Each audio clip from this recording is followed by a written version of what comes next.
So how else do you recognize that you're in that roommate phase so that you can get back into the lover phase of your marriage?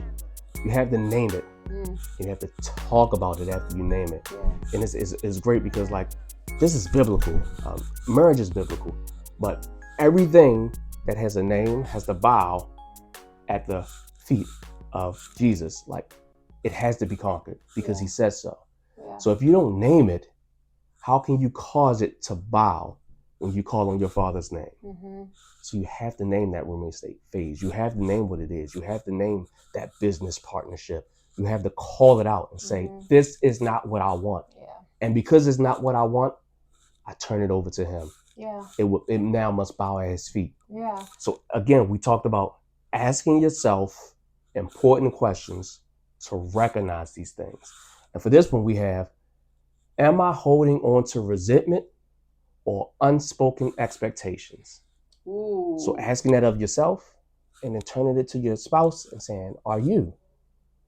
Because if you're holding on to those resentments, if you're holding on to expectations that aren't being met, and you just continue to push forward again in those parallel lives, it's only a matter of time before, again, that collision happens at a high speed, or you start to look for those things to be met outside of that oneness relationship that you're supposed to be building. Yeah. So I love what you said about unspoken expectations.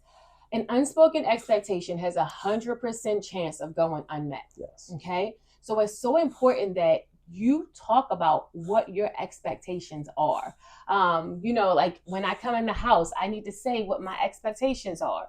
Or in the morning. I would say before you come in the house, because like you don't want to come in the door and you like, well, I needed this and I needed this, and they already behind the power curve. So have those conversations ahead of time so that they know ahead of time before you even step foot in the door. Yeah, that's real. And that's why I love our family meeting at the beginning of the week, because we can set the expectation for the week. I have a really busy week at work this week. So this is what I'm going to need from you.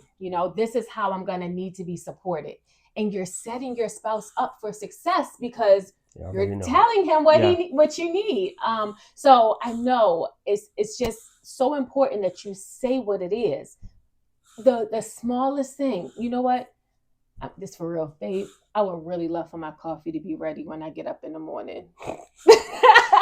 And that's the expectation that probably won't be met because Al don't make coffee. Al don't know how to make coffee. I could teach you. Maybe one day a week we start with making my coffee before I get up.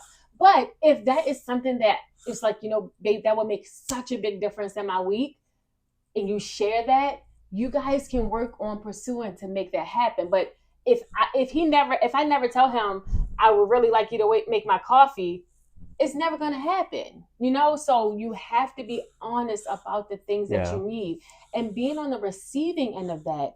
Okay, this is what my spouse needs, and it's my job to serve my spouse.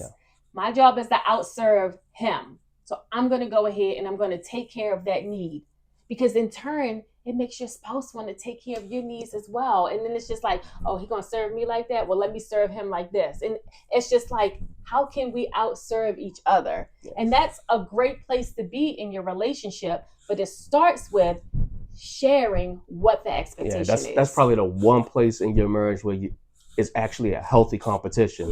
When you're competing to serve each other.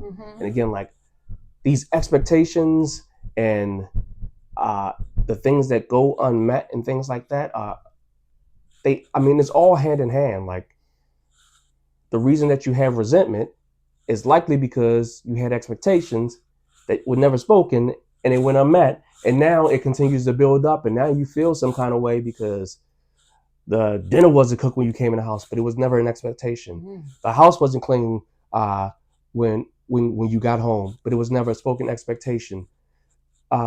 You're not helping with the kids, but it was never a spoken expectation on what that needs to look like. Not that you're supposed to help with the kids, because we know that you both share that responsibility, but what is it supposed to look like was never spoken. And so now there's some build up resentment. So if you aren't actually talking about what you need on the day-to-day, then it's likely that there will be some resentment there. So the key is to identify the expectation before the resentment builds up. But if the resentment is always already there, unpack the expectations and don't just throw out all of the resentment, because again, it may bombard your spouse because they may not have had a clue of the resentment that had built up as a result of things that were never shared. Yeah. So another question is, have I changed in ways that I haven't communicated with you? You know, so something that I used to love that you do, I no longer like it, you know, or it doesn't serve me the same way, or I don't need you to do that anymore. What do we say? Like, we always say, like, first opposites attract and then opposites attack. Yeah. Like that thing that was the opposite that you loved about them when you were dating or early on in the marriage. Oh, he's so analytical. Like, he always thinking about what's next and always planning for the future. Oh, she's so spontaneous. Like, she always got something that we could just jump into right away. And now all of a sudden it's like, why you keep messing up my day or messing up my week by just trying to get us to do these things that weren't a part of the plan? And they're saying to you, why does everything have to be planned? Like, why do we need to know A, B, and C? Why can't you be more spontaneous? Now that you're attacking each other for those things that you once loved. Yeah. But if something has changed, like, you have to communicate it. Don't leave it up to chance that your spouse will figure it out. Don't do that. Set them up for success and share those things that have changed. It could be because of how your responsibilities at work change. You know, now you're being stretched a little bit more there, so you need a little bit more support at home. Or it could be you had to take on, you know, like your kids took on a different sport or activity. So you need your spouse to be supportive in a different way. But you can't just say, oh, well, he should know. We hear that all the time. Yeah. You should know. No. Set your spouse up for success and just share it. Yes. And don't forget that change is a normal part of life. Absolutely. Without change, there can be no growth.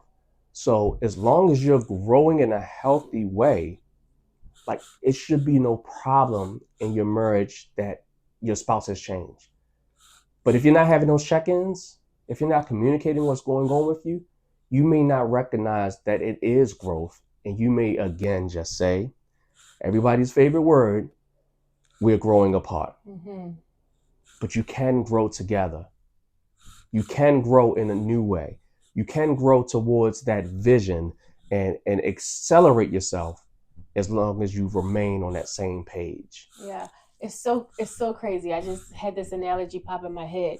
So I have a garden and I have these flowers that grow. And ironically, the flowers fell down and they started growing weird. So like they started twisting, and what it was doing was growing towards the sun, because the sun is what feeds it. So it's the same thing in your relationship. Like, if you feed your relationship, it will turn and it will grow into something different if you're putting in that work and if you're feeding it and if you're being intentional. I don't know why. But what's the sun in your marriage is the vision. You either going to grow towards the vision, or you're going to grow in all these weird directions. Again, so if you aren't focused on the direction you need to go. And sometimes the direction you need to go needs to be formed by your guardrails, your boundaries, your values. That becomes the guardrail. And if you provide the guardrails in the garden, things will grow in the direction that you want it to grow. Always pointed towards the sun. And it's the same thing in your marriage. If you provide those values, those boundaries, then your relationship will grow in the direction that you need it to grow. And it won't grow wildly into something that you can't even recognize anymore. That's so good. All right, y'all. Thank you so much for joining us. If you haven't, go ahead, hit the like button, subscribe to our channel, and go over to Instagram. Become one of our followers there, where we share marriage tips and tricks every single day. We'll see you guys in our next video. Hey, brag on it.